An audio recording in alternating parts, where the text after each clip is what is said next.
അന്ന് മുന്തിരി തിന്നാൻ പൂതിയായിട്ട് കൂലില്ലാത്ത മുന്തിരി തിന്നാൻ പൂതിയായിട്ട് ഇവിടെ മാർക്കറ്റിൽ എറണാകുളം മാർക്കറ്റിൽ നിന്ന് തപ്പിപ്പിടിച്ച് കണ്ടെത്തി.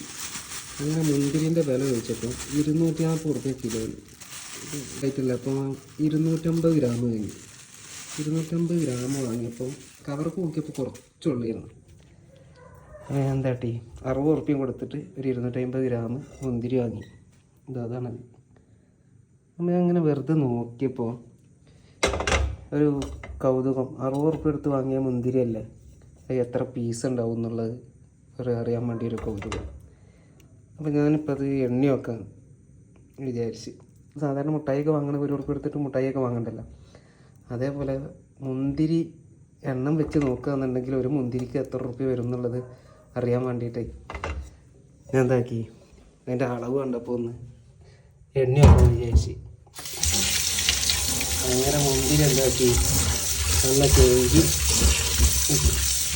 കേടൊന്നും ഉണ്ടായിരുന്നില്ല. അപ്പോൾ നല്ല മുന്തിരി വലിയ കേടൊന്നും ഉണ്ടായിരുന്നില്ല. രണ്ടെണ്ണമായിട്ട് ഉണ്ടായിരുന്നുള്ളത്. ഒരു ഡാമേജ് വന്നതാണ്, ചിലപ്പോൾ ഈ പെട്ടിയിലൊക്കെ ഇട്ട് വരുന്നതുകൊണ്ട് ഡാമേജ് വന്നതാണ്.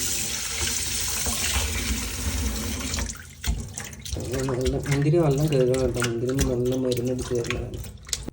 എന്നിട്ട് മുന്തിരിനെ കേക്ക് നല്ല കുട്ടപ്പനാക്കി കേട്ടോ. ഇതാണ് മുന്തിരി. ഞാൻ എണ്ണയൊക്കെ ഇട്ടിട്ടാ 1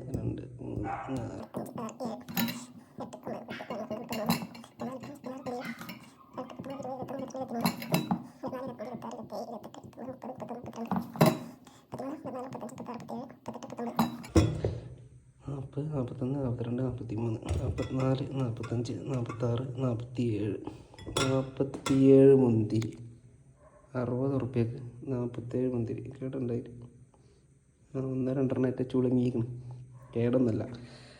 അങ്ങനെ 47 മുന്തിരി. 47 മുന്തിരിക്ക് കണക്കൂട്ടുകയെന്നുണ്ടെങ്കിൽ 1 ഉറുപ്പ്യയിൽ കൂടുതലായി. അപ്പോൾ അല്ലേ, 60 ഉറുപ്പ്യാണെങ്കിൽ 60 മുന്തിരി വേണ്ടേ. 47 മുന്തിരി ആകുമ്പോൾ ഏകദേശം 1 ഉറുപ്പ്യ 20 പൈസക്ക് ആവാനുള്ള സാധ്യത ഉണ്ട് തോന്നുന്നുണ്ട്. നിങ്ങൾക്ക് ഇതേപോലെ മുന്തിരി അല്ലാത്ത വേറെ എന്തെങ്കിലും സാധനത്തിൻ്റെ പീസ് റേറ്റ് അറിയണമെന്നുണ്ടെങ്കിൽ പറഞ്ഞോളൂ, നമുക്ക് കണ്ടെത്താം. കമൻറ്റ് ചെയ്തോളൂ, നമുക്ക് എണ്ണി നോക്കാം.